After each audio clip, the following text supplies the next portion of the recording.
Y'all. What up? What up? What up? What up? Hello What up? and welcome to Yes, episode he's 50 doing of the it, Too not me. Hard to Pass podcast. Wait, I did you was want to going just do it, let's but just he start over? Let's obviously just start wants to over. do Let's it. just start over.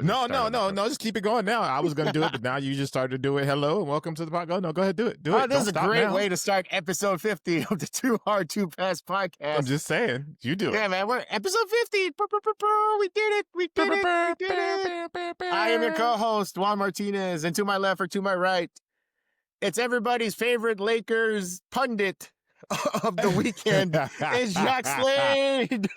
Yo, what up? What up? What up? So look, sometimes you have brain farts, and when we were doing the list, I don't need to explain myself. No, I you don't picked need who to I explain picked. yourself. You don't need And to explain yourself. I'm disappointed in myself as well after I thought about it, but it was already done and there was nothing I could do about it. Just my brain just wasn't clicking that day, and I didn't have all of the right people thoughts. So I am rightfully being destroyed in the comments, and I you know what? I appreciate it. I respect it. It means people thank you guys care. for keeping me honest. Thank you guys for keeping me honest. That's important. Yes. For people who do not know what happened, we did our Mount Rushmore Plus last week, and we did it on the 17-time world champion and one-time NBA Cup champion Los Angeles Lakers. And some of the picks went places. I had unconventional picks. Like I had somebody get at me for picking Lamar Odom. I had somebody saying my pick was like not worth-ish, and I was like, oh wow. But a majority of the comments did go towards you and your I would say controversial selection of Gary Payton, who famously only played one season for the Lakers, and people were not happy about that. People were not happy, and rightfully so. Erasure was was it wasn't a Nick then. Van Exel erasure. It was just he just didn't pop into my head. I mean, it was similar to the LeBron thing. Like LeBron didn't even pop into my head when I was thinking about it. So I obviously have some sort of issue going on right now. I have some Laker dementia apparently, and I couldn't remember everything and remember all of the details. But I look, rightfully so. People tore me apart. They gave me a good lashing, and I 100% deserved it. Leaving out LeBron, leaving out Nick, that's just like, it's just completely unacceptable. So kudos to people for keeping me honest. Yeah, like there was also a lot of Elgin Baylor calls for Elgin Baylor to be selected.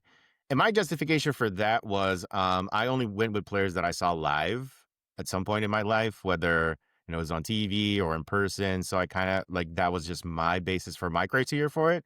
But everybody's criteria is different. But it was just more of but if I had if I had the opportunity to pick Jerry West, I would have picked Jerry West, because you can't not pick Jerry West, right?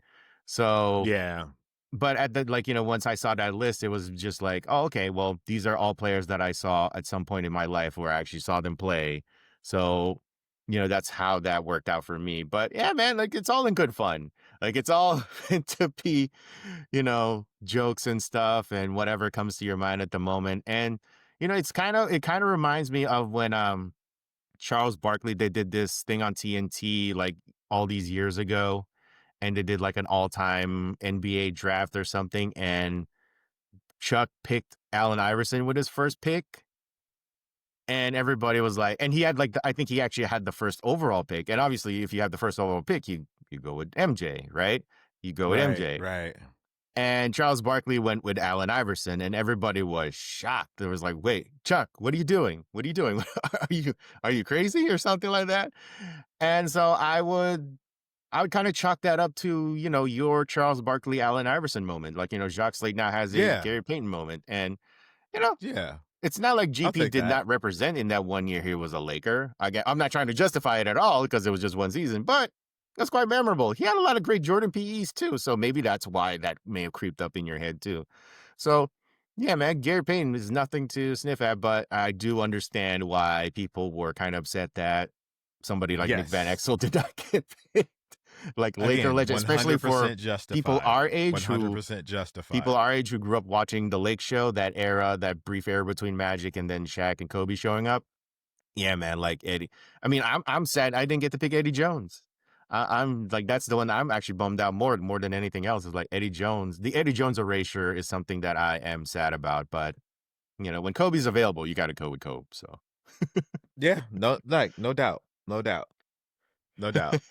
Moving on. moving on, you're like I Goodness. don't Yes, moving because on. because the comments kept going. I was like, man, some people were Yeah, just they're like, still going. Jacques, your ball knowledge is like the credibility with Yeah, basketball is like I'm like. Guys, it's okay. yeah. It's okay to just have fun with this stuff, man. It's I all in good just, fun. I just, no. They are right. They are right. It's one of the biggest, like snafus or whatever you want to call it, or biggest brain farts that I've had in the 15 years that I've been, an internet person. Like it, yeah. So rightfully so. I get it. I deserve all of the criticism. But it's all in good fun, everybody. Let's just all remember it is all in good fun. And maybe someday we'll revisit the draft and maybe bring in another person. So it's like even more interesting, like, have a multi-person draft, like 3, 4 people and just make it like a dedicated whole episode. So like, Jacques can finally not pick Gary or somehow make Gary Payton not show up on his, on his squad. But Yeah, make it worthy. anyways, moving on to the show. I want to talk about this really interesting release that's coming soon. There's a Air Force One that's coming out, and it's a collaboration, I guess, with the I'm going to assume is the estate of Virgil Abloh. It's very familiar to like your the MoMA Air Force Ones. Basically, like it's a mostly monochrome Air Force One, single color, but it's got like a silver swoosh, and it's got like all of the familiar elements of like your off-white Air Force Ones. Yeah. But the thing that people found interesting about that is that it lacks off-white branding. Like people are calling it off-white Air Force One tan or some call it fleshy beige color or something like that. Yeah. But they are not. It's not. But it doesn't have any off-white branding. Like like in the previous off-white Air Force Ones, it says off-white care of off-white on the zip tie. I think it says off-white. But in this particular release, it says, I think, Nike care of Virgil Abloh. It's got like the Beaverton, Oregon and all that other branding stuff, but it just doesn't say off-white. And that has raised the eyebrows of a lot of people online. What does Rightly that so. mean for off-white? What does that mean for Virgil's, the estate's relationship with Nike? Is this like a way of them moving forward where like any future off-white adjacent looking releases are just going to say Virgil instead of off-white?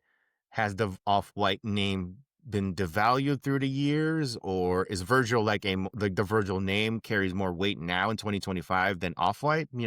Just a lot of Mm. questions being asked, and it just all stemmed from the fact that there's no off-white branding on this sneaker. Yeah, it's super. Um, I don't want to say it's surprising. Well, I guess no. I guess I would say yeah, it's surprising. You don't when you think of off white, there's like a design language that's very specific, and like it's like they pick and chose certain parts of design language, but didn't put everything in there. Mm-hmm. And it's really curious to know why.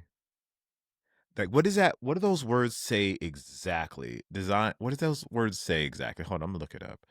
Right. Like if like this almost feels to me like a situation where it kind of reminds me of I don't know if it's like a one-to-one, but it's kind of reminds me of when Nike and Jordan Brand got away from putting Nike on some of the retros and they started putting the Jumpman, instead of Nike Air, like during those 2000s, early 2010s, where they put like, Nike Jumpman instead of Nike Air.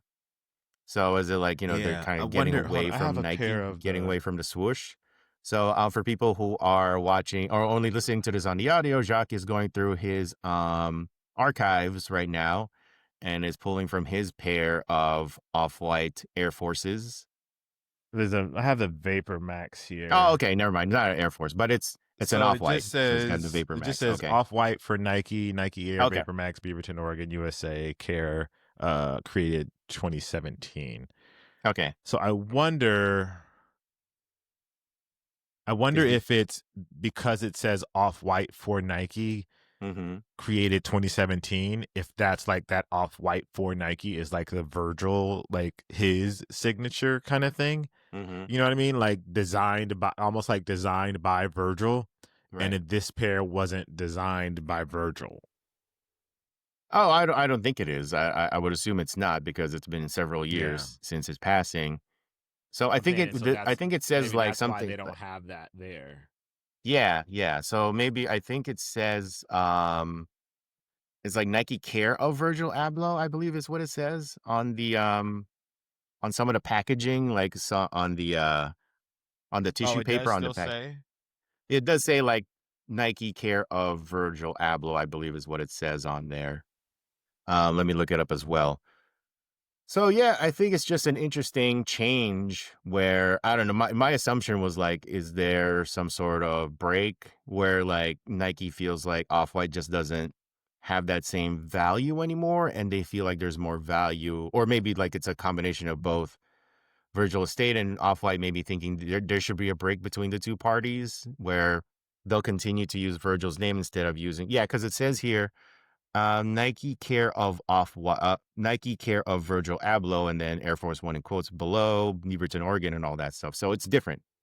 So So did someone wait, did Off-White got sold, right? yes, I believe LVMH sold off their stake, well, their ownership of Off White to a different luxury brand conglomerate. I believe I forget which one it was So because they maybe did purchase. that's what it's about. Mm, that could be another, Maybe yeah. it's because of this the sale. Because Nike is in partnership, like, you know, with LVMH to a certain degree because they worked with Louis Vuitton and all that stuff. So Yeah, so maybe because they it sold it off. the relationship was with Virgil, Mm, not with Off-White. You right, know what I mean? right. Obviously, he put Off-White just because that's his brand Hmm. at the time, and maybe that's what it's about. But that's interesting. I'm not sure. Yeah. Huh. Yeah, but I don't think Nike has commented on the reasoning behind it. So it's just left to us to all speculate about it. But do you think this makes it more? Do you think the Virgil name now in 2025 has more value than Off White though? Do you think like take away from the fact that, you know, whether we talk about sales of the brand or Off-White brand or anything, because, you know, whatever, that's like above our pay grade, I think. But when Yeah. it comes to the sneaker community, do you think now in 2025 the Virgil name has more value to a sneakerhead instead of Off-White? Or do you think people are like when they see that particular style of sneaker, they think Off-White, and if it doesn't say Off-White, even though it is the creator of the brand and basically the originator of the entire style, doing away with that, like, kind of diminishes that value. Um, I'm trying to think now. When I think of these, like they're pretty synonymous in my head, especially in their relationship Right. with Nike. Mm-hmm. I don't know if I think of one over the other. Mm-hmm. I mean, if anything, it would be Off-White because we don't really call like when we say the 10, we call it like the Off-White 10. Mm-hmm. We don't say the Virgil 10 kind of Right. thing. So I would say if anything, Off-White probably has the bigger branding name in regards to Nike sneakers specifically. Right. I think in the general population, we use Virgil more than we use Off-White. Mm-hmm. So yeah, that's a close one. That's really close. I'm not sure one has more weight than the other. It just kind of depends on the context. Yeah, and I wonder if this is going to be a trend moving forward, right? Like, I don't know if this is like something that's being done in the interim until everything gets sorted out, or if, like, you know, Nike revisits the 10. Do they do away with all of the Off-White branding? Do they release, like, let's just use a hypothetical. Like, say they do re-release the 10 because we are so Hmm. creatively bankrupt or devoid of ideas. Like, you know, Nike decides to re-release the 10 to get some of that energy back, and they bring back the Chicago one Off-White, but it doesn't have the zip tie is different. It doesn't have any Off-White, you know, logos or insignias or anything like that, but it does say Virgil. I wonder if that will resonate with the people, or will they think this is just a lesser than the original? I mean, they're already going to assume it's lesser than the original because it's not the original, but not including the Off-White there. Do you think that hurts the value? And I'm talking about like resale value. I'm talking about just perception wise. I'm gonna go out on a limb here and say that if Nike re-released the 10, and they put Virgil's name instead of Off-White, Mm-hmm. that may actually be more valuable than the originals. Potentially. Yeah. I mean, we don't know how they were going to react, but there is a lane where that is possible. Yeah, I could see it. Yeah, I can see a world where, because Virgil has passed and Mm-hmm. the other ones didn't have Virgil's name on them, I can Mm-hmm. see a world where people value the second release more than they value the first. It would be a rare instance, but I could totally see that too because of people's fondness for Virgil Right. and Exactly. his passing way too soon. I mean, that builds like the legend and all that stuff. So I could Yep. see where people would really honor his memory by, really valuing every successive release. So there's definitely like a possibility that this upcoming Air Force One could, spark a new interest in Virgil the person, Yeah. not even like Off-White the brand, and just get Right. people Exactly. more. Yeah, exactly. So I mean, Yep. there's definitely like that possibility as well. So I'm gonna be interested to see when this drops and how people react to it because, like you mentioned earlier, was this designed by Virgil? Like, and ultimately, is it gonna matter if it was actually designed by him or not? But as long as his name is on there, like, I wonder if that's gonna be something like, it's gonna be the situation where, like, stuff is unfinished. Like, when someone passes, they have like all these unfinished works, and Yeah. whether it's a family or the brand or Nike, they decide to release it, unfinished, or they, release whatever additional to add more context to it. I wonder how people are going to react to those future releases that have the Virgil name on it and also release unfinished stuff. I wonder how people are going to react to that. Yeah. It makes me wonder if this is the beginning of the separation of Virgil and Off-White now Mm-hmm. that it's been sold off. If this is Mm-hmm. like that separation is starting to happen either from his family, from his company or whatever it is that they want to keep Virgil's name separate from Off-White at this point, Right.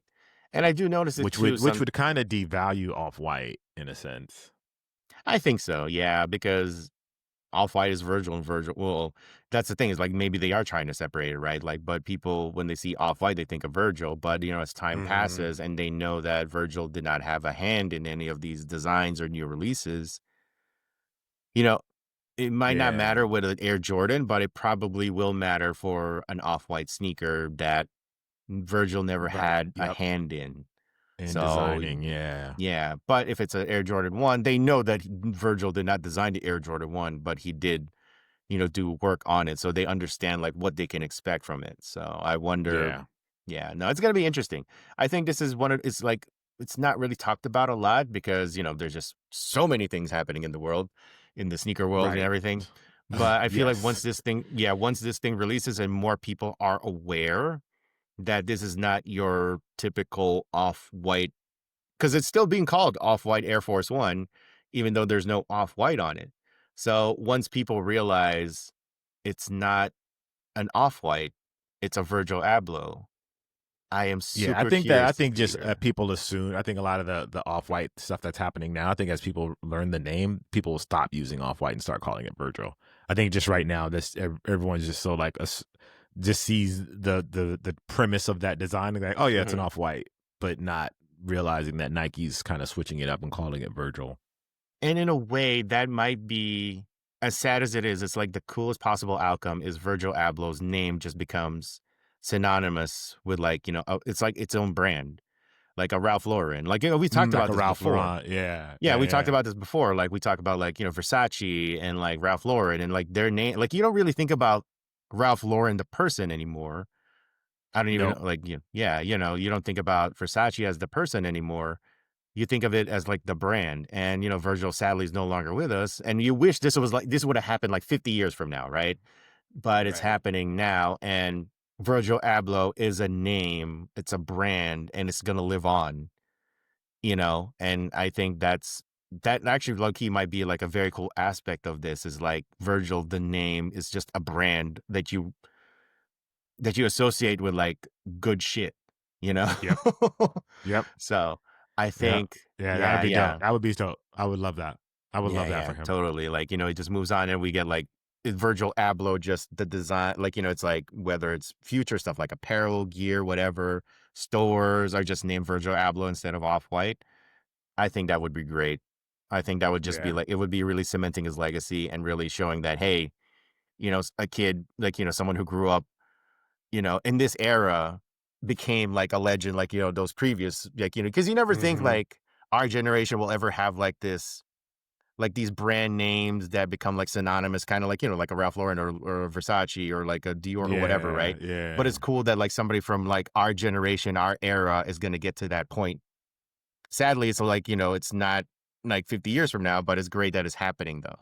It's So, great that it's happening. Yeah, that's solidified in like in culture and solidified around the world as a name that's identified with like premium goods. Yeah, mhm. that'd be dope. That would be Yeah. really that'd be really dope. Yeah. Now that I more talk about it, I'm like, now I'm really rooting for this to succeed, right? Yeah, yeah. You really want to see this work. Yeah. Yeah. Totally. Totally. All right, cool. So yeah, no, so like I said, like that's coming out sometime later this year. So I'm curious to see how the rollout for that is and how people are going to react to it. And hopefully it's in the positive. Hopefully it's in the positive. Yeah. All right, so moving on to something both positive and also, I don't know, maybe negative's not the word. Sue Bird, the Seattle Storm recently unveiled her statue. She is the first Hmm. WNBA player to receive such an honor, and well deserving. Well deserving. Sue Bird is like on that GOAT tier when it comes to WNBA players, and she stayed Yep. with. I believe she was with Seattle for her entire career, which was like nearly 2 decades. And yeah, man, that statue looks really cool. Like I was like, Yeah, it oh, looks nice. like well Looks really designed, like nice. it really Yeah. encapsulates her. Like I recognize those Hirachis on her. I'm like, yeah, Hirachi The Hirachis look 2K4. clean. Yeah, I was like, ooh, look at that. That is cool. And so, congrats to Sue Bird. Well deserved. Truly, like if somebody was gonna get the first statue, it might as well be Sue Bird. Although Diana Taurasi might be talking that ish, be like, hey, how come I'm not first? Yeah, Although she I'm did sure retire she. later. DT was like did retire like a year or two later. So yeah, it's just timeline Yeah. wise. Yeah, yeah. But the thing, as funny, as great as it is for Sue Bird, the part that I found hilarious was people were coming for Dwayne Wade. Because, ooh, boy, is this going to be a thing moving forward where every time someone comes out with a good statue, man, like people are just going to like remind Dwayne Wade of his statue that he defends to this day? Well, can we say that they're coming for Dwayne Wade, Oh, yeah, or they is it are. really they're coming for the person who designed the statue? Well, that person who designed the statue is not on the line. Well, doesn't have like a prominent name like Dwayne Wade, so people just have to go to D Wade. I think it's wrong to deflect or to direct the animosity towards Wade. He didn't design the statue. It wasn't. He wasn't crafting and molding the copper or whatever kind of statue it is. It's the artist. If you guys have a problem, you should go after the artist. Don't go after D Wade. Yeah, I mean, like, D Wade's just doing what he can, man. Like, it's like, hey, man, it's my statue. I'm proud of it. And, he has every right to be proud of it. Yeah. Hey, man, not everybody gets a statue. Like, D Wade can always be like, where's yours? Right. So, he has every right to be proud of it. But, man, like, I just thought it was hilarious that the first thought everybody had when they saw the Sue Bird statue, like, Sue Bird's statue was so good that we had to make fun of Dwayne Wade is like a wild leap. But it happened. It happened over the Well, I weekend. don't think I don't think it was that Sue Birds was so. It's okay. How do I say this so I don't get myself in trouble here? It's not saying that Sue Birds. I'm not saying that Sue Bird's statue isn't good. I'm just saying that Dwayne Wade's statue was so bad. I think that's what people are. That's what people are responding to. Like Sue Bird's statue is good. Let me say that It did the but job. it It could have did what it just was been. supposed to do. Yeah, it could have hit the bare minimum and it True. could have not been that good, just been very okay. And people would have been like, but that Dwayne Wade statue. So I don't think it has anything to do. I mean, I don't think it has much to do with the Sue Bird and her statue as much as it has to do with like how terrible Dwayne Wade's statue really is at the end of the day. So we're just all looking for an opportunity to dunk on the D Wade Yes. statue is basically what you're getting at. Yes. Anytime someone Any does new like you said, statue. the Yep. bare minimum is just average or just does the simple job of replicating the player's face, is an Yes. opportunity to dunk on D Wade. Is basically what you're getting And at. for people would be like, but that D Wade statue, yeah. I think that's good. I think that's just going to continuously happen until some terrible statue supplants it. So D Wade's got a lot of problems coming, especially with the crop of people that are retiring now and like the quality of play they had. So there's going to be a lot of statues over the next like 10 to 15 years happening, and D Wade's going to catch the brunt of those jokes, unfortunately. Until someone comes out with a worse one. There was a particular tweet that I saw, or was it a tweet or Blueski or whatever, where someone said like AI statues punching in the air right now too, along with D Wade's, and I'm like, wait, Allen Iverson has a statue, and he does. I didn't realize. Yeah, he does. But it's one of those smaller ones because I think it's like it's not at the stadium. It's like at the practice facility of the Sixers. It's like a hall of like Sixers legends, and they have like these mini. Smaller statues, and I look at the Allen Iverson, I'm like, I don't know what's wrong with that. Like, it looks like AI. Like, I don't think it's any problem with that. Maybe it's just because people had a problem with like these Sixers legends getting like tiny statues instead of these big, life-size ones that everybody else is getting. So maybe people had more beef with that. But when I look at that Allen Iverson statue, I'm like, no, that's AI.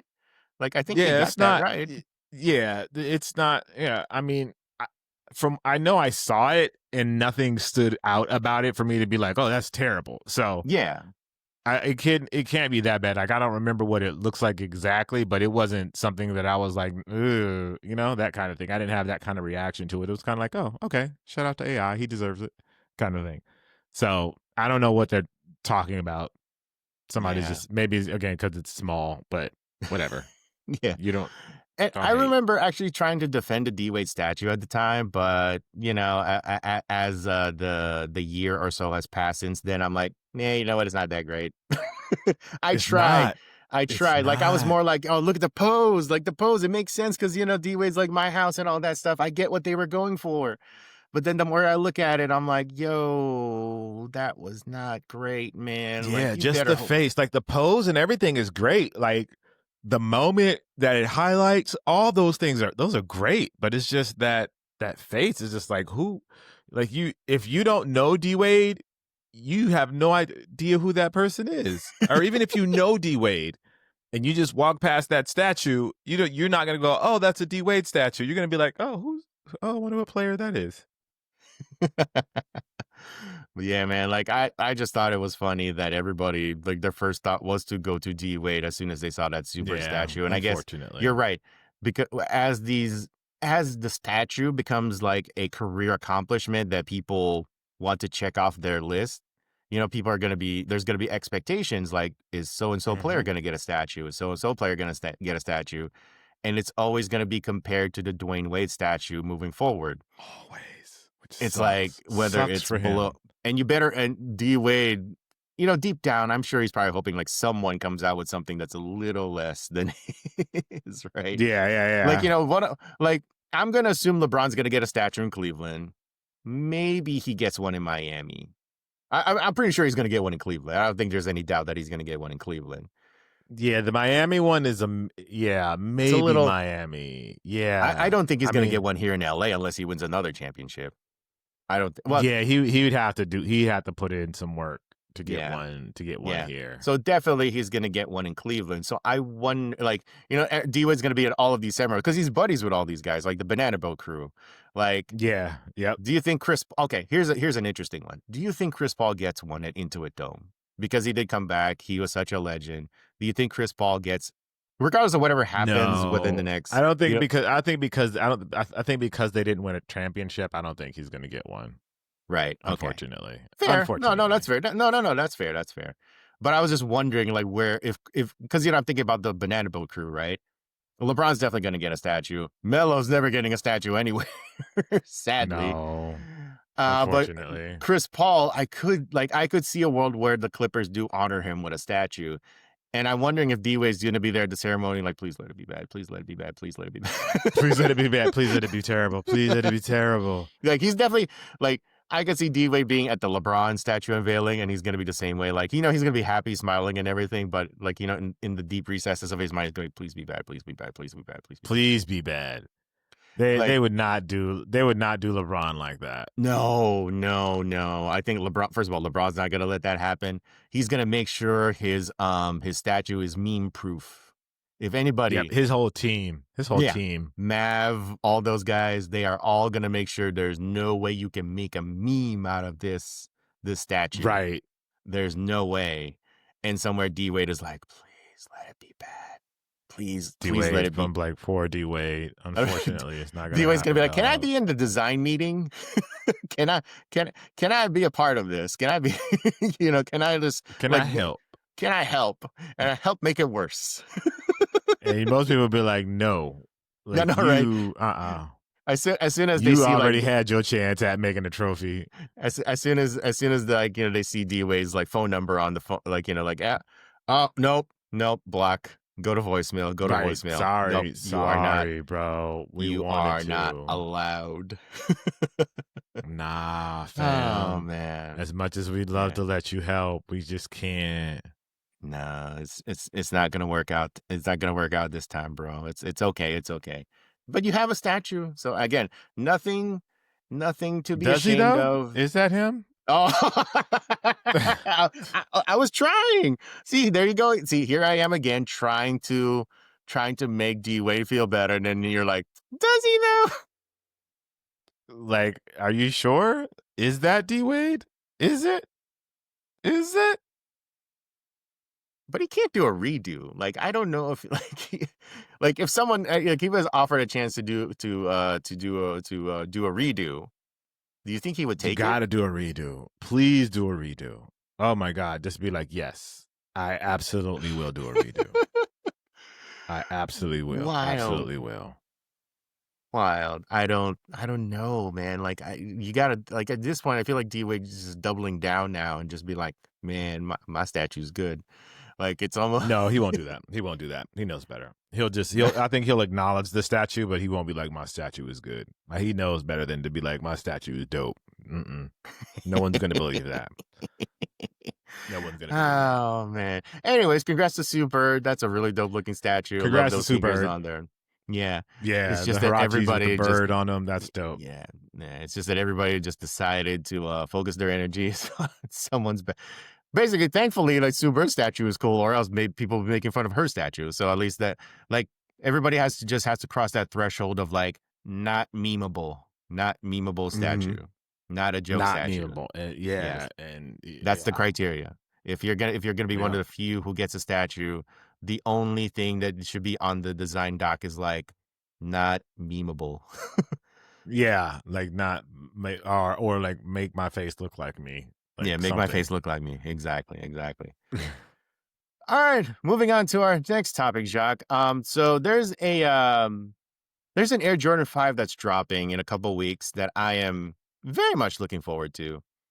Mm-hmm. It's the Air Jordan 5 Tokyo23, and people are, I don't know, in like various states of uproar in regards to it. Me personally, I'm excited to finally own a pair because, it's from Japan. Like, as long as it's like Japan related, I'm kind of all in on that. Like, you're all in on it. Yeah, man, I'm a sucker for all that stuff. As somebody who owns the Jordan 4 Shishiko and the International Flight 12s and all that stuff, like, as long as it's just Japan related, I'm kind of all in there. So, but unfortunately, I was not able to get the Tokyo 23s because they were tough to get, and resale for them was obscenely expensive. Like, I'm not the biggest yellow sneaker wearing person. I do, except when it's like, Laker gold. So, like, just the regular yellow is a little bit off to me. But in that case, I was willing to let it go because, well, hey, Tokyo. So the retro is coming out. Like, I think the original came out in 2010, 2011. The retro is coming out in a couple weeks. And it seems to be mostly a true one-to-one to the original in terms of like construction, design, and everything. But there is one glaring difference that I've noticed so far of what people are talking about. On the toe, there is a part of it that is painted in yellow, whereas in the original, it's all black. Like, I think there's like the contrast stitching of yellow on it. But in the 2025 retro, there's a yellow toe on it. like a piece of the toe has yellow on it, and people are Yeah. kind of upset about it. And I understand from a particular perspective of, I get it, where, it kind of detracts from the look. Like the solid black was really cool, and it feels like it's just there for the sake of like throwing it in there. It feels like we Mhm. can't do a 1-to-1. We can't like have people mistaking this for the 2010, 2011 original. So we have to throw in that one little thing that is going to throw the scent off. And the decision was to put that piece of yellow paint on the toe. And for people, that is Yeah. like an egregious affront to the sneaker. And for me personally, I don't have a problem with it. I think it looks neat. And I understand like the decision to do something like that because, you want to retain not necessarily the resale value, but what made the original special, what made it stand out. And, like people are also talking about like, shatter backboard ones that are coming out this coming weekend where, the shade of orange is different. The shade of like, it's not necessarily like sail white. It's like a little more pure white in terms of like on the Yeah. upper. Like I understand why Jordan Brand goes through like these retros and they don't make 1-to-ones, and we know, with the very notable exception of a few specific cases, but I understand why they don't do exactly 1-to-one retros because they want to make those originals feel special. And I also understand the perspective of the sneakerhead who wants the original and just happened to miss out from the original because of reasons, whether it's money, whether they just, took the L, they just weren't able to procure the sneaker. Like I understand both sides, and yeah, man, it's tough. It's a tough balance, right? When it comes to these kinds of things, because for me, I'm fine with that. I'm definitely going to try to get a pair of the Tokyo 23s, even the Shatter Backboard ones that's coming out this weekend. I'm probably going to try to go to get a pair at the store because it's probably not going to be that tough to get. So, but I do understand the feeling of a consumer who's like, oh, it's just not the same as the original. Like I feel for them too. So I'm on board with Mm-hmm. the Jordan Brand making small changes to make sure it's not exactly the same. Yeah. However, in this instance, I do think this feels like a bigger change to me Mm. because like that black toe is very specific, Yeah. and then to add that like yellow underneath the on the outsole, it like it looks distinctly different to me, Yes. kind of. Mm-hmm. Mm-hmm. Like I would like they could have done a whole slew of changes, I think, that are less noticeable. This is like Mm-hmm. a very like, in my opinion, like a very noticeable change, as opposed to, oh, it's a slightly different color red or a slightly different color yellow, or the Jumpman versus Nike Air on the back, or Mm-hmm. something like this. This one feels like visibly like very like prominent. And so like Mm-hmm. I said that would be my challenge with it. Like I would like it's not a sneaker that I'm crazy over. So for me, obviously it doesn't make as big of a difference because I don't think it's like a pair I'll be going after. Mm-hmm. But it is such a strikingly visual change that I would say this one feels too far for me, even though it's like not even a sneaker that I love. This feels like it's too far. Especially it's in the front of the shoe. It's a dramatic color change. Like that black to yellow is like noticeable regardless. You know what I mean, Mm-hmm. kind of thing. Mm-hmm. So in that regard, I'm like, I get what you're doing, Jordan Brand, and I know we know the playbook, but this one just feels too intentional, especially when they're bringing stuff back like the undefeateds and they're just putting Nike Air on the back and not really changing anything else. Right. I understand. Yeah, no, definitely I see it like for a particular perspective, you could look at that yellow as like it's almost like they got to the point where they were, because most of the shoe itself is mostly close to the original as it is.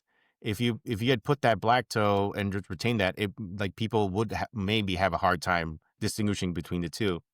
It's almost like they got so late in the process, they were like, hey, wait a minute, we have to do something to this to change it up. I know, let's just put a Mm. slap of yellow on there. And like, it's almost like a scarlet letter, kind of like, look at that. Like, we can tell right away your thing is Yeah. different.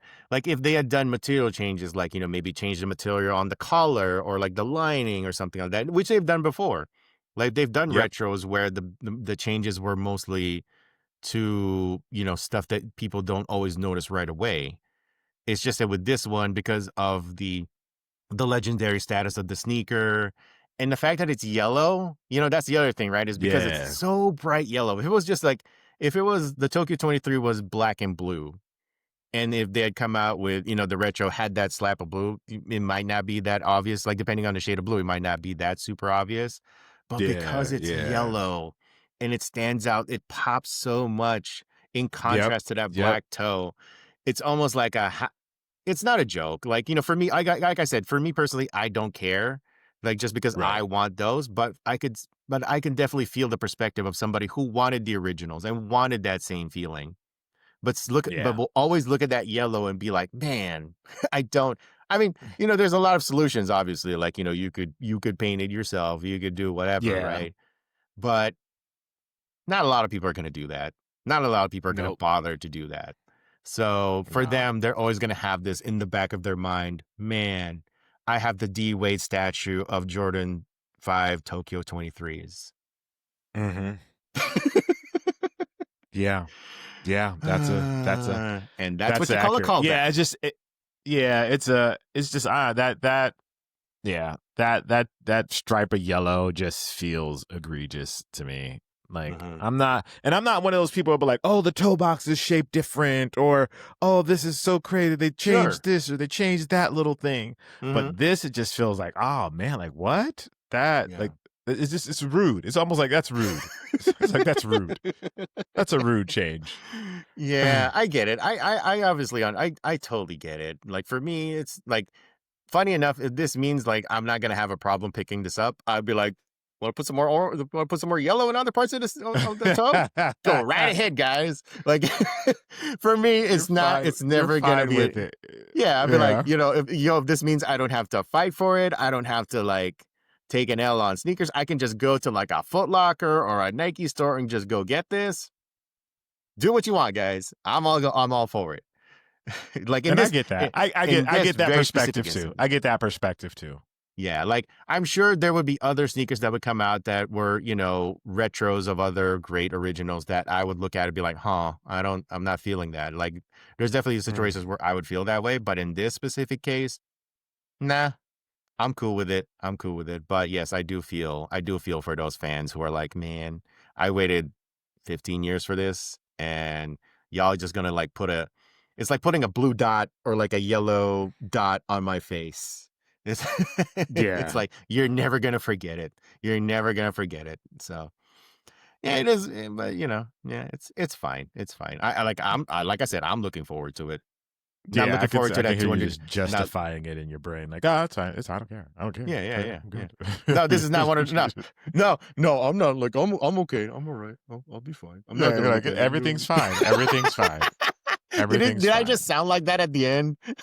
Yeah, pretty much. Everything's fine. Oh, no. I'm not exposing myself. Nope.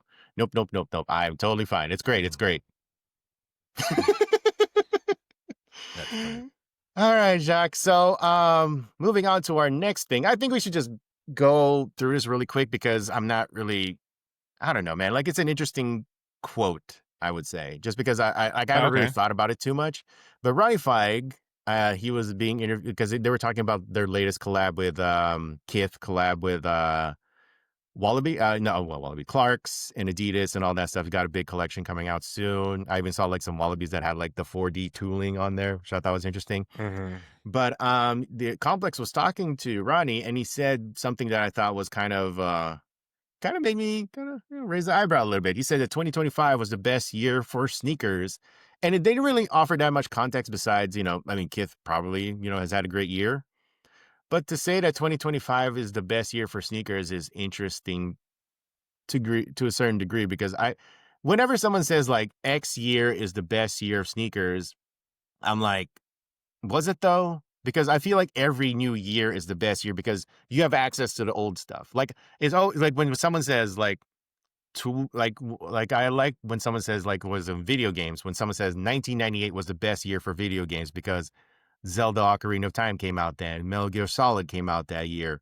But then like they'll say 1999 or 2000 wasn't that great. I'm like, well, but you have access to those games. Like you were able to Mhm. you're able to get them now. So I've always had like, and this is just a me thing. Like I've always had trouble when someone says like this particular year is the best year of X. Like someone will say, like I think someone also said like in those comments, someone said 1985 was the best year for sneakers because that was the year the Air Jordan 1 came out. I'm like, well, that was the big one. But then like what else came out after that year, you know? So it's always interesting to me whenever I hear like someone say, what year is the best year of X? Because to me, when I think about it, like I never think about like stuff when it comes out. Like I just think, oh, it's available.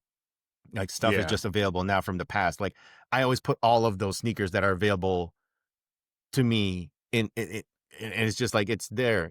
So I don't never think about that. So yeah, like 20 to say that 2025 is and the year's not even done yet is also like an interesting thing to say. Like it's in August, so there's still a couple more months to go. Like I think it was like West Side Gun. I saw like a clip where West Side Gun said like he's got a collab with Saucony that's coming out, and he says it's sneaker of the year, but it's dropping in December. So I'm like, yo, I mean, like we still got a Oh, couple of months to go. So it's got like, a few months to go. yeah, Yeah. we got a few more months to go. So yeah, like whenever I hear somebody like it just goes back to like a wider this is the best year for movies. This is the best year for that. And I'm like, I don't know, man. Like, as I always look at it, like, I've kind of, when I've been working on stuff lately, I've just been putting like these old movies on to TV just to like, kind of like, get the mind going. And I'm like, okay, Yeah. this movie came out in 2013. Was that the best year for movies? Is a great movie? Or there was a movie that I just watched that came out in 2008. Was that the best year?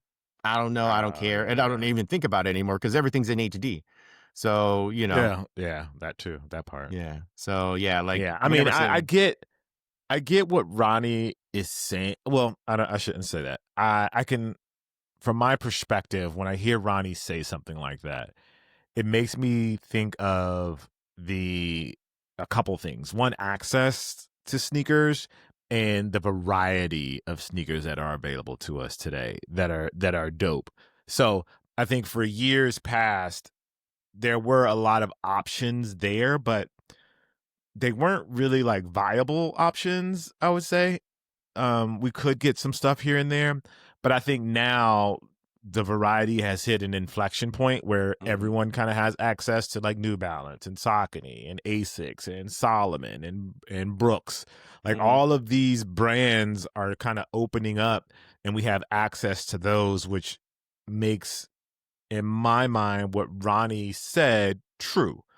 Like, yeah, 2025 at this point, we have access to more sneakers than we've ever had access to. There's so many different design languages and perspectives being designed through sneakers that we just didn't have before. mhm, Um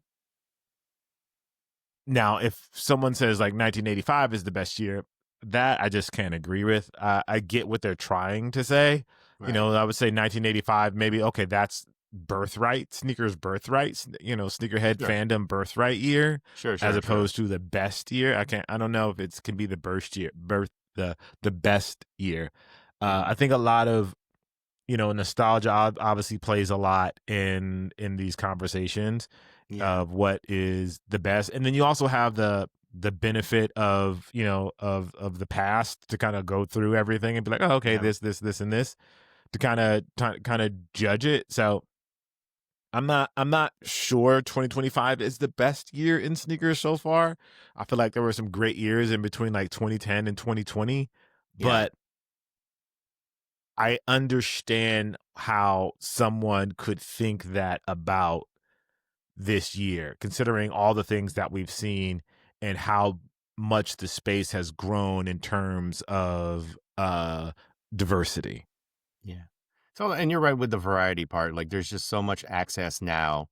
Like, we are like, it's not just the big brands. Like, it's just we just have so much ability to now get the sneakers and to be able to see those different perspectives. Like, I just think like Hmm. that, and that's why I say like it feels like what's the best year for sneakers? Well, next year because there's going to be more stuff. There's going to be more access to other stuff. So I feel like that in that sense, like every year is the best year for sneakers ever. because we have access to the old stuff and then we're going to have access to the new stuff. So, and I get that it's all just part of like the whole, it makes for fun content. It makes for fun arguments and all that stuff. And I get that. But, you know, if we're not doing it for like the internets, if we're not just doing it for like argument's sake, I would feel like what's the best year for games? What's the best year for movies? It's the next year, because you're going to have access to the new stuff and you're going to have access to the old stuff. So I got that. All right. yeah, I respect that. totally. But, you know, but I also, maybe from Ronnie's perspective, is like, yo, man, business is booming. Like, you know, I'm getting a lot of creative stuff out there. So I could see it from that perspective too. Like Kif personally is having a good year. So I also get it from that sense. Agreed. Okay, Jacques. So that was episode 50 of the Too Hard to Pass podcast.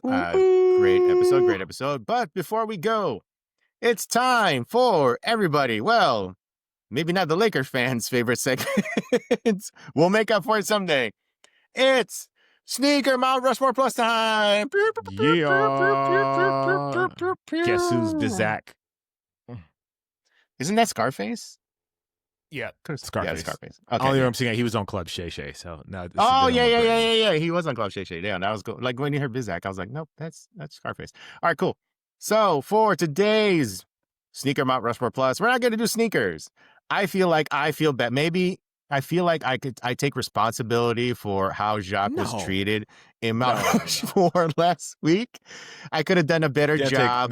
That was putting it on the socials, like, you know, explaining the rules, like maybe putting like a snake draft and all, like explaining it was a draft, because some people, when they think of Rushmore, you just pick like, you know, the 4 or 5 people, right? Like maybe didn't. I did get a couple texts about that. Some people were like, "You didn't pick Magic Johnson." WTF, but they said the actual words. It's a draft. And I was like, oh, yeah, so I had to explain. I will do a better job. Oh, okay. I will do a better, like, someone texted you? Wow. Yeah. I will do a better job next time of explaining it on the socials. It'll say it's a draft. It's not just you pick whoever you want. Like, you know, we try not to overlap with picks and all that stuff. So that's a mistake on my part. So that's how I feel bad in terms of like you getting roasted on the internet. So yeah. To make it up for you, we're going to do a Mount Rushmore Plus where my knowledge of the topic is not particularly high, but yours is, I would say, bordering on obsessive. I would say I know things about it. You know things about it. I know things about it. All right. So today we are going to do the Star Trek Mount Rushmore Plus. And so how we're going to do it. How we're going to do it, the rules are, we're going to go with an OG character, which means from the, what is it, the 60s original show? Is it the 60s or the 70s? This is, I think 60s, late 60s and 70s, yeah. Okay, so we're going to pick a character from that era, and then a non-OG character, which means basically everything past that. And then we're going to pick a celebrity cameo, because there's been a lot of celebrity cameos through the years in Star Trek. Just a lot of, like, a lot. And then we're going to pick a movie, any movie that's come out Star Trek related, whether it's from the original cast, Next Generation, and then reboot, remake, whatever, those J.J. Abrams movies and all that stuff. And then finally, a wild card, which means basically anything in the Star Trek universe, whether it's a Happy Meal toy, a video game, a comic book, Patrick Stewart country album. I don't know if he actually did that, but you know, that kind of thing. It could be just Paramount Plus in general, because they, you know, they have all the Star Trek stuff. Like it could be anything. Anything Star Trek related is basically up for grabs in wild cards. So who went? No, you went first last week, so I'll go first this week. So for my pick for the OG character for Star Trek, oh, God, I only know 2. I'm going with Spock. I only know 2. From the OG cast, I only knew 2. So I'm going to go with Spock. You know, live long and prosper and all that good stuff. Shout out to Leonard Nimoy. I don't want, like, my Leonard Nimoy, like, you know, the breadth of my, like, Leonard Nimoy knowledge goes to Star Trek. And that cameo he had on The Simpsons, where he was the monorail episode, And he was, there, to like, talk about like the monorail being sucky and all that stuff. And my favorite line there was at the end where he says, "Well, my work here is done." And Barney tells him, "Well, you didn't do anything." And he says, "Didn't I?" And then he just disappears. He phases out or whatever. And so I love that's it. that's actually more of my Leonard Nimoy experience besides Spock. Although Spock is iconic character, much respect. But yes, Icon. that's the breadth of my Spock knowledge. Okay. Well, I mean, I obviously with that, if you pick Spock, I have to go with Captain Kirk or William Shatner, like Sure. just the god of Star Trek. So easy pick for me. Got all the ladies and made all the stupid decisions and the horrible acting. Was it But bad? you Was it know, actually bad? I mean, you've seen that. You've seen the. I've seen Oh, clips. yeah, dude. Yeah, it was just bad acting, but it worked. It worked for that time period. So, Sure. it was either him or Uhura, and so I'll go with Captain Kirk because most people know him.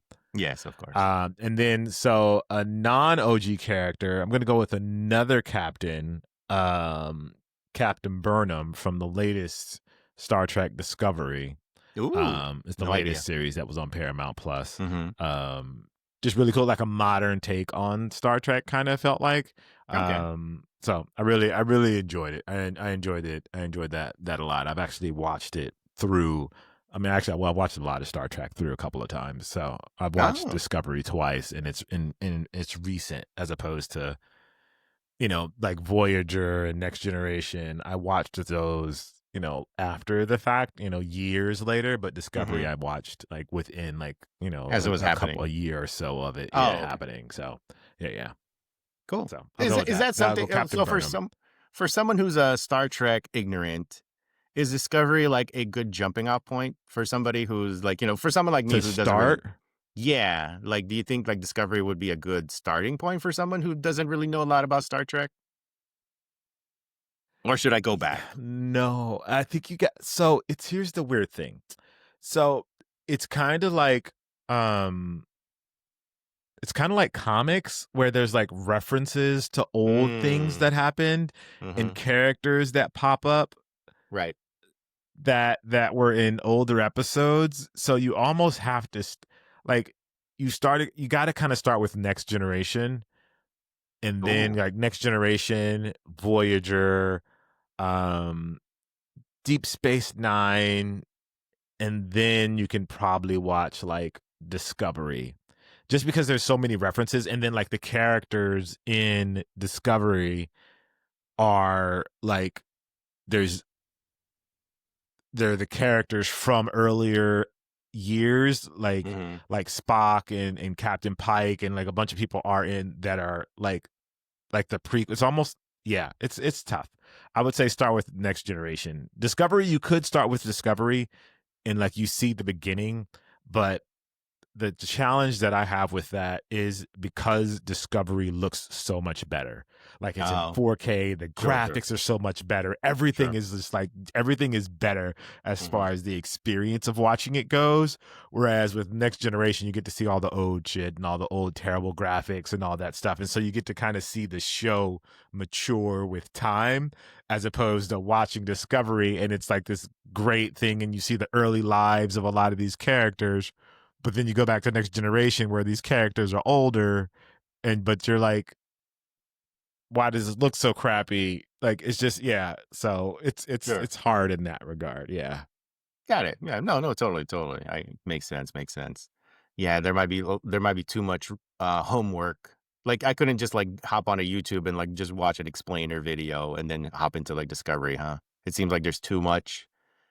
There's it's almost like with Star Wars. Like you could watch the prequels and then go back and watch Empire Strike Back and all of those. Yeah. But like that just feels so weird, right? You miss a lot of context. You miss a lot of Yeah. And there's a lot of stuff that's happening in the prequels that what happened in Empire Strikes Back and all of those. So it's like, what? Wait, huh? And then the graphics are so much.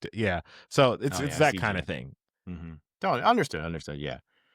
Yeah, that's something I've always considered because it's not that I never liked Star Trek. It's just that there was just Star Wars was there, and I was like, oh, I like Star Yeah. Wars, pew pew, and all that stuff. But Pew, pew, pew, definitely pew. had a lot of respect for Star Trek. Got Yeah, you. no, I just Got respect it. you. It just was like I just kind of missed the boat on that. But what I did not miss the boat on was Next Generation. It aired, like I would say like 91, 92. And like I looked it up, and I guess Next Generation started in 87. I didn't even know it was like it started like in the late 80s. But I guess like it first aired in the Philippines in 91, 92. So I started watching like a couple episodes of Next Generation. So there's like some small nostalgia for the characters there, like Yeah. Picard, Geordie LaForge, and all that. So, but for my 9 OG pick, I'm gonna go with Deanna Troi because Of course. I was a kid, and as a kid growing up, you start to be like, oh, she's pretty. I'm like, okay, Hilarious. yeah, man. I'm like, oh no, she's pretty, and it's I grew up like basically that's how I learned American culture was through your TV shows, like Right. yeah, man. Like as a kid, I was like, what was that? Like so Small Wonder. I was like, oh that girl's pretty. The Wonder Years, Winnie Cooper, and then you grew up to like watch Baywatch. And then there was Next Generation, and you're like, oh, Deanna Troi. Oh, geez, yeah. Got you. Makes you feel stuff. Okay. Yeah. I respect it. I respect it. So that's my that's my non-OG pick. Okay. For character. So for reasons beyond just being like a cool character. It's just she's pretty. She's Obviously. pretty. Obviously. For celebrity cameo, I could go with The Rock because that's just an easy pick, wrestling fan and all that stuff. The Rock was in, what was it? Was it Deep Space Nine? The Rock was in? No, I think it was Voyager. Oh, He was in Voyager. So that's an easy pick because, that's one of the biggest celebrities of all time, But I'm going to go with Tom Morello, guitarist for Rage Against the Machine. I was looking this up like, Star Trek cameos. And I was like, Tom Morello from Rage was actually in Star Trek. I guess he was like in one of the movies. But because his cameo was so like obscure, they actually put him in one of the shows. I forget if it was a Deep Space Nine or was it yeah. So I was like, I'll go with Tom Morello because I love Rage Against the Machine. It's one of my favorite rock bands. So I was like, cool. And I'm not one of those people. I'm not one of those people who ever misunderstood the message of Rage Against the Machine. I'm not one of those people now who are like, wait, Rage Against the Machine? That's not what they were standing. Like, no, I get what Rage was always about. So I'm not one of those like 40-year-olds who are like who always misunderstood what Rage was all about. So okay, that's a good one. Yeah. So that's my celebrity cameo pick. So you are next. Mine would be Jason Alexander. For real? George Costanza. Yeah, he was it was I think it was I'm going to say it was Voyager. Yeah, I think it was Voyager. And he was part of this like collective of aliens that were like all the best minds, and they tried to recruit 7 of 9 and they wouldn't do it. But yeah, so he was like the leader of this collective of like really smart aliens, and they tried to recruit 7 of 9 in a trade to get Voyager out of. I actually recently watched this episode probably a few months ago. It came on. Yeah, okay. But I remember, George Costanza was on Star Trek. Yeah. Was he full on Costanza by then? Like he was already known as Costanza by that point? I don't think so. I think this was before the Costanza-ness of it all. Before Seinfeld? Okay. Yeah, interesting. I don't know what year. I don't know what year it was. So I mean, I didn't watch Seinfeld, to be fair. Okay. Yeah, because I was like, Seinfeld was like popping mid-90s or something. 90s. So I mean, it could have been. I understood Seinfeld, but I was never like the biggest Seinfeld watcher either. Like I watched some of it. I was more of a Friends person than Seinfeld person, really, during that time. Oh, okay. Again, it goes back to pretty ladies. Let's see. So, and then what's the next one? Movie. So, what's your Into Darkness? Yeah, Star Trek Into Darkness, 2013. That's 2013. Okay. Yeah, it's one of my favorites. Yeah. Cool. Yeah, it's just a really good story, um, just like a really really deep storytelling, like about Kirk, about Khan, and like how they came to be. So it was really, yeah, it's just a really good like a good bridge episode, that kind of ties a lot of things together and gives you like a deeper understanding of things that happened like on the original Star Trek, and that happened in Next Generation, and that happened in all these different places. It really gives like a deep storytelling, like a root for all of that stuff. Okay, cool. All right, so for my movie pick, I've only watched one Star Trek movie. And that was okay. the J.J. Abrams reboot. What year was that? 2008? Like Or 2010? 2009 or 8 or 9, something okay. like that. So I would go with that, but I'm not going to. I'm going to go with whatever movie it was where Captain Kirk yells, Khan! Whichever that one is. Because we used to work for somebody named Khan. And Oh, that's sometimes true. That's I true. would, in particular moments of like, oh man, I wish things would go. There are times where I wanted to be Frustration. like, Khan! Yes. Yes. Very well said. I wanted to I'm not opposed to that. cue the gif, and be like, Yeah. So I'm gonna go with That's a good whatever one. movie that was that had William Shatner shouting "Khan" for what feels like forever. I have no idea Okay. what happened. I don't understand why he was doing that, but he just yelled "Khan" for like seems like 60 seconds or so, and I'm like, You got to watch it. okay. So, but you know the movie it's from, like, but you know the context. I can't think of I don't remember exactly which movie it is. I have to look it up. But you know what yeah. happened, or why he yelled it that way? Why he Yeah, yelled yeah, that? yeah. Okay. But you got to watch. You got to watch it. I don't want to ruin too much of this for you. Okay, I will go back. There's a lot of Star. There's a lot of Star Trek. There's a lot of Star Trek you can be watching. There is, like, I've noticed there's a lot of movies. I was like, woo, there's a lot of. I think there's like 10 movies. I think. Hold on, good let me Lord. go. Let me go. I think there's 10 movies. I think there's and as somebody who has watched all but one of the MCU movies, I have no right to complain. Oh, yeah, that's true too. It's Yeah. I don't have an excuse. Anyway, so yeah, Khan, whatever movie that was. And then, Okay, and then what's the last group? A wild card, which I said earlier was okay. like basically anything Star Trek that you can think of. Like I said, it could be Okay. toys, it could be whatever. So for my wild card pick, I'm gonna go with the Star Trek experience at the Las Vegas Hilton during the late 90s. I don't know if you've ever been to this. Basically, it was like I have not. yeah, it was this like. Have you been to Rise of the Resistance, the ride at Disneyland? No. When you went to Disney? Oh, so basically, it's like you're living out your Star Wars fantasy, where you're like you feel like you're in like the Death Star, and you're trying to escape, and you've got like it's got the sequel trilogy characters trying to help you get out of. Was it Death Star? Or was it Star Destroyer? Anyways, doesn't matter.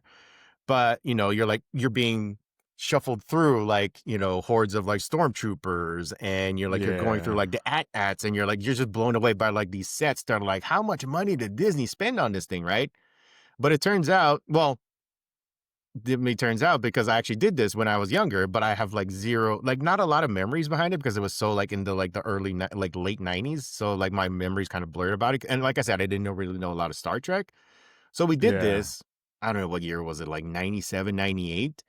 And it was basically that. It was like you're living out your Star Trek fantasy. You're going through like an elevator. Cool. You're going through like hallways, and you're sitting on like the deck. And this is like what I'm trying to remember from memory. I watched like YouTube clips of it. I'm like, I don't remember doing any of this stuff.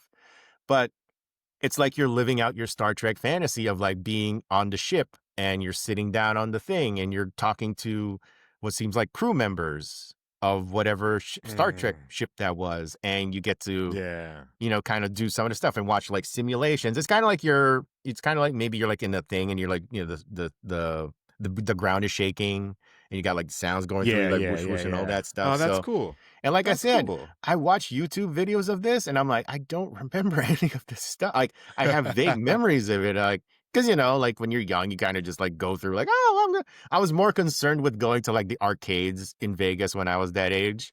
I was more like, I want to go to Circus and go play in the arcades, and just leave me here, Dad. Just go gamble and go do all that stuff. I'll just be here in the arcade. I'm fine.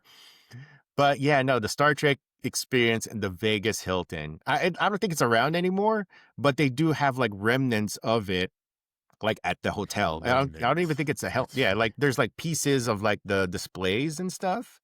Like some of Oh wow. the actual the sets. I think some of it is still there because I saw like I also watched a YouTube clip where like I think it's not even called the Hilton anymore. It's called like a different hotel, but they still have like pieces of it like at the hotel. So Oh, that's that's my pick interesting. for wild card Star Trek All right. Well, theme. my wild card would be Lower Decks. So there's a cartoon version of Star Mm, Trek, and it's very okay. in the vein of like The Simpsons or Rick and Morty, like that kind of ridiculousness. And it follows the lives of the lower decks of the ship. So, like, none of the captains and stuff. And this is something that I've always been sort of fascinated with, especially as I got older, is like the people that live on the ship that aren't like the captain, that aren't part of like, the part of people that are running the ship. It's like the Oh, regular okay. people that live on the ship.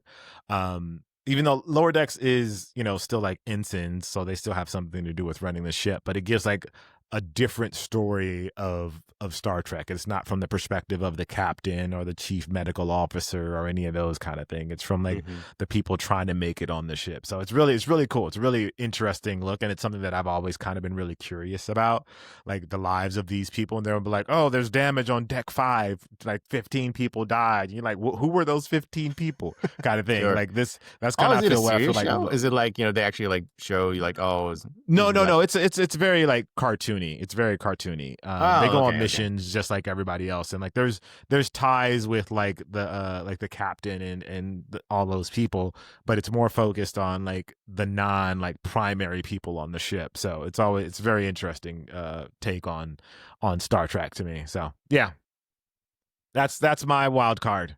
Cool. All right, cool. Very interesting. Now, Yeah. I am, maybe, I miss all of this other pop culture stuff that I feel like I'm obligated to have to watch because of family and friends and all that stuff because they're all in it too. Like, do I shoehorn in Star Trek somehow and like, we'll start a Star Trek podcast, like a side project, Star Wars That would be podcast, funny. where like you're the expert and I'm like, what this? I don't get it. I don't understand it. We already have too much on our plates, bro. We Yeah. can't throw another podcast in here. No, no, no, no. I mean, it's fun to think about, but reality is like, woo, we already got a lot of stuff on our plate as it is. But anyways, Yeah. maybe someday, maybe Anyway. someday, maybe someday. Anyways, that All right, was folks.